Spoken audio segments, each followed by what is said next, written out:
بسم اللہ الرحمن الرحیم۔ پیارے بھائیوں دوستو، کیا کبھی ہم نے اپنے اور اپنی قوم کے بارے میں سوچا ہے کہ ہمارا قومی ترانہ فارسی میں ہے اور ہماری قومی زبان اردو ہے؟ قانون ملک کا انگریزوں کا بنایا ہوا ہے اور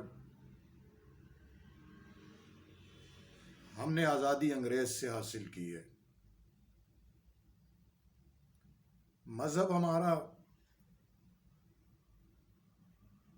جو ہے اس کی کتاب عربی میں نازل ہوئی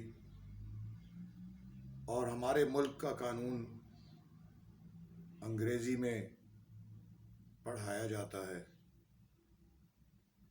اور قانون کی جو کتاب وہاں سے شائع ہوتی ہے وہ بھی انگریزی میں ہی۔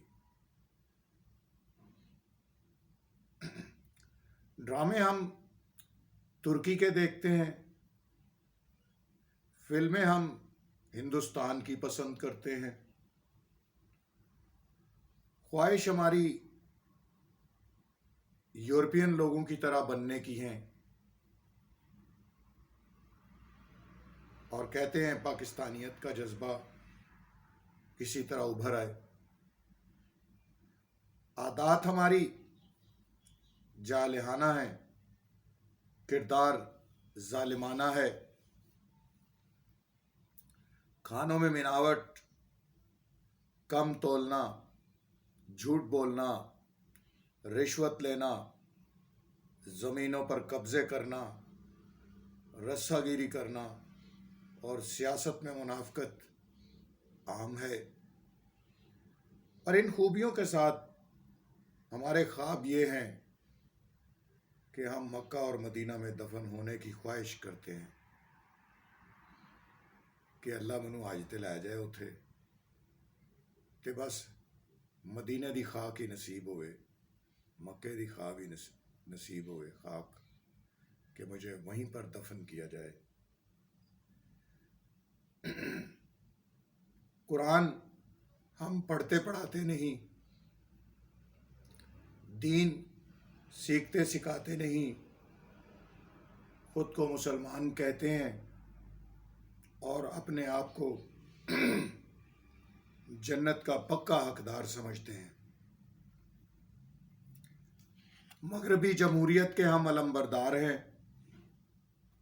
مگر خود کو اسلامی معاشرہ کہلانے کا ہم شوق رکھتے ہیں۔ کتنے تضادات ہیں ہمارے قول اور ہمارے فعل میں۔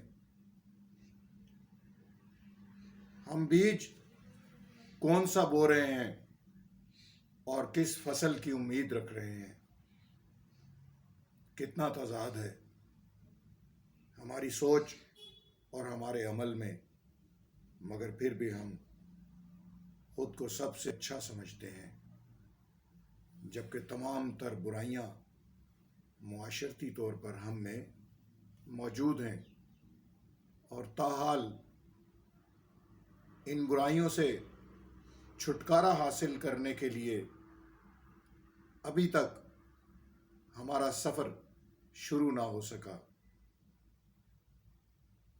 ہماری دعا ہے کہ مجھ سمیت میرے معاشرے میں اللہ رب العزت ایک ایسا کردار اور ایک ایسا شخص بھیجیں جو ہمارے معاشرے کی اصلاح کے لیے کوشش کرے، اگرچہ یہ بہت مشکل لگ رہا ہے، لیکن پھر بھی بہرحال کسی نہ کسی کو یہ کوشش کرنی ہے۔ تو پیارے بھائیوں، کیوں نہ ہم اپنے آپ سے یہ کوشش شروع کریں اور دوسروں پر بہتان لگانے، ان کے عیب نکالنے، اٹھتے بیٹھتے ان کی برائی کرنے کے بجائے ہم صرف ایک بات پر توجہ دیں کہ ہم اپنے کردار کو ٹھیک کر لیں۔ جب میں ٹھیک ہو جاؤں گا تو معاشرہ بھی ٹھیک ہو جائے گا. جب تک میں خود ٹھیک نہیں ہوتا تو معاشرہ بھی ٹھیک شاید نہ ہو.